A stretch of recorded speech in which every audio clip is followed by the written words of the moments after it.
On a tendance à trop compliquer nos morning routines. Et je peux vous dire que j'en ai essayé des tonnes. J'ai cherché sur YouTube, sur des blogs, sur des forums, quelle était la routine parfaite.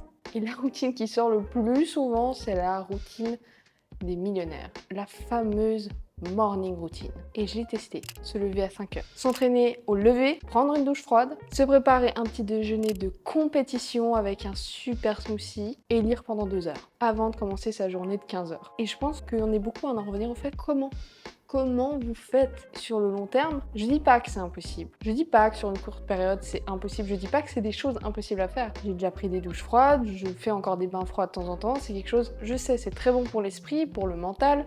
Se lever tôt, ça on reviendra dessus après. S'entraîner au lever, c'est pas mon truc. Et pourtant je l'ai déjà fait. Bref, des routines comme ça, on en trouve partout. Par contre, c'est pas adapté à tout le monde. Mais évidemment, en voyant tout le monde faire ça, ce schéma se répéter, tu te dis je vais faire la même, je vais regarder les routines que tout le monde nous donne et je vais la suivre à la lettre. Et pour la plupart, je pense qu'au bout d'un moment, si ça ne nous convient pas, on finit par abandonner et par ne plus avoir du tout de routine. Ce qui a été mon cas, et j'en avais même fait un podcast sur ça, il y a des choses sur lesquelles je suis encore d'accord avec ce que j'ai dit et d'autres où je reviendrai peut-être dessus. Mais là n'est pas le sujet. Ce que je veux dire, c'est que les routines, elles sont surtout là pour, je dirais, nous aider à commencer notre journée d'un bon pied, énergisé et d'avoir des repères. Mais pour ça, il faut que la routine s'adapte à nous. Alors comment on crée une routine qui s'adapte à nous? Premier point, c'est déjà de trouver une heure, si tu le peux évidemment. Après, si tu as un travail qui t'oblige de te lever à telle heure, il faut composer avec ça.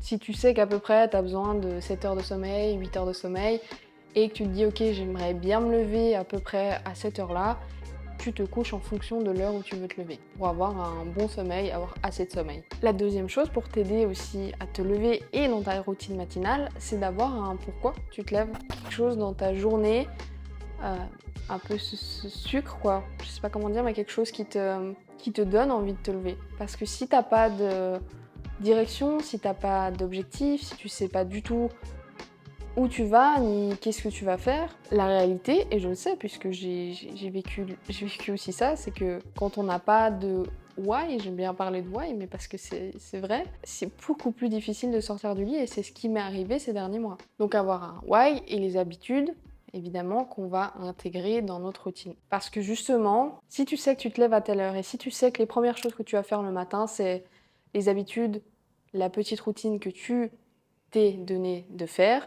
Il n'y a pas besoin que la routine dure 2 heures. Pour moi, je pense que prendre le temps d'avoir une petite routine pour soi, 1 heure c'est bien, une demi-heure c'est bien, 15 minutes c'est bien. Il n'y a pas besoin que ta routine elle dure 2 heures, à moins que tu aies le temps et que tu aies envie. Tant que ça te convient et que ça fit à ta vie, tant mieux. Forcément, si tu as ces habitudes et tu sais que tu fais ça tous les matins, tu commences par telle chose, je sais pas, ta méditation, ton sport, ta douche froide, ta balade du matin, peu importe. Si tu sais que par exemple, t'as cette chose tous les matins, tu seras beaucoup plus à même de te lever à savoir. Parce que quand tu te lèves et que tu sais pas du tout par quoi commencer, moi personnellement, j'aime pas trop me lever et direct me mettre à travailler. Je l'ai fait, peut-être dans des périodes où t'as du rush, t'as des choses comme ça, je l'ai fait, mais c'est pas un truc que j'aime. J'aime me réveiller en douceur, j'aime prendre du temps pour moi. Et donc, sans routine, je sais pas trop par quoi faire et je finis toujours par le même truc, aller sur les réseaux et scroller. Et j'aime pas non plus commencer ma journée comme ça, c'est pas la manière la plus saine de commencer sa journée. Voilà.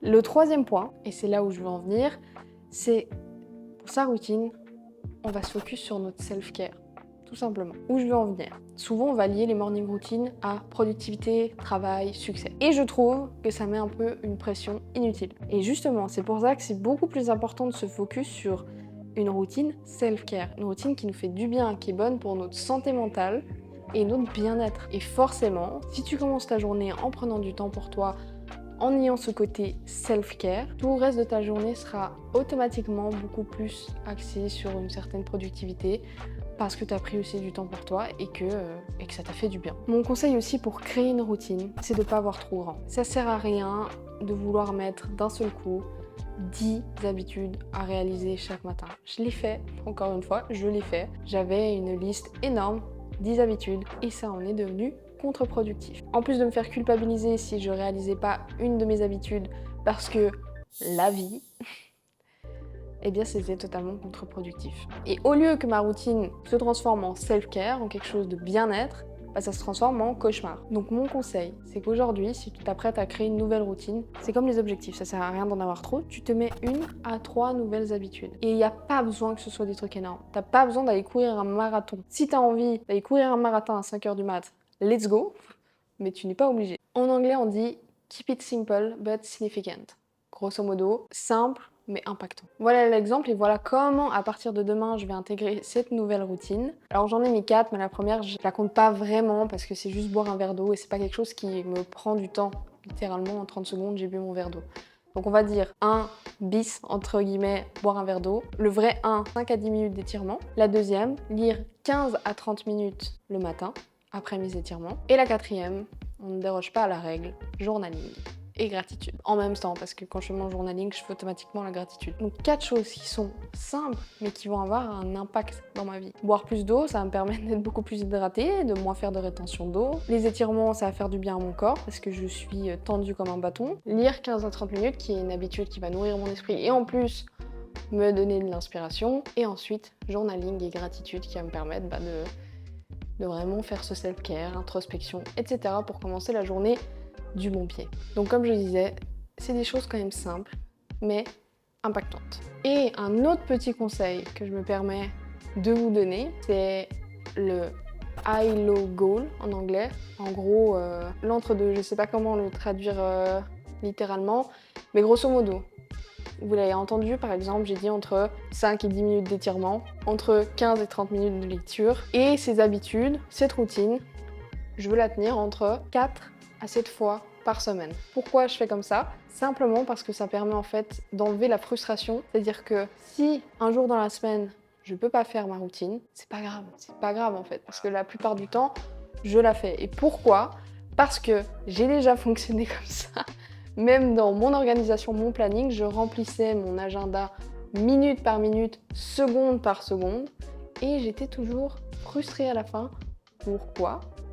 Parce que la vie, et que forcément, c'est jamais linéaire, il y a des inattendus, et que bah voilà, parfois, il faut jongler avec les imprévus, et c'est pour ça que d'avoir des objectifs ou des habitudes qui soient balancées, c'est la meilleure chose. Et ça garde un équilibre et ça enlève aussi cette frustration. Voilà, simple, efficace. comme je l'ai dit, tu peux récupérer dans la description le récap de cette vidéo. Sur ce, je vous dis ciao tout le monde, à demain, prenez soin de vous.